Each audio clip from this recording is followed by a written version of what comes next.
there's two things that business process can do that I think are critical for businesses. One is to actually institutionalize best practices, and the other one is providing repeatable processes to improve time and even cost effectiveness, right? Meaning that because this is a repeatable process, because the process has criteria associated with it, it doesn't need human beings to manually do it all the time. It can be taken care of, freeing humans to use their time more effectively in other things. So those two things are where processes truly, business process management in particular, have really deep value.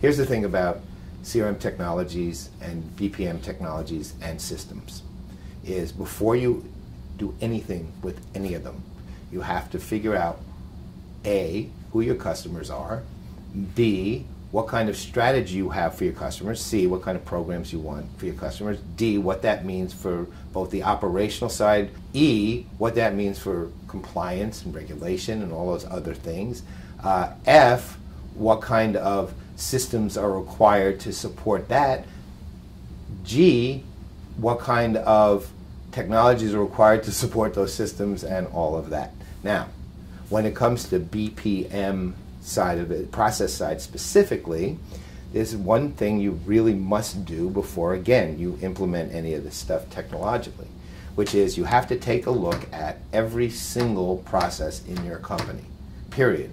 The thing is that you have to do a complete examination of your processes with the idea that processes are no longer agnostic, right? That in fact they're either going to be impacted by or impact your customers. And then you have to decide A, which ones need to be junked, B, which ones need to be modified, and C, what's not there that needs to be added. Once you've built that entire process map, then, and all those other things we talked, then you can go ahead and start looking at the systems and the technologies you need to implement.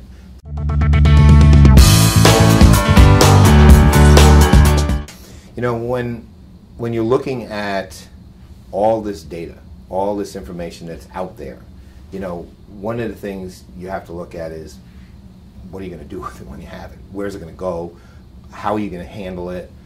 How is it going to be effectively allocated to the right people once you have it, et cetera, et cetera. So there's a lot to it, right? One thing with business processes as part of an overall solution that helps a great deal is the ability to actually do all of those things, meaning to take it, organize it, and distribute it in the appropriate place. The thing with business processes that are valuable is that they give you the ability to do that. Now, you take it this way. You have business rules. Again, we talked about business rules, right?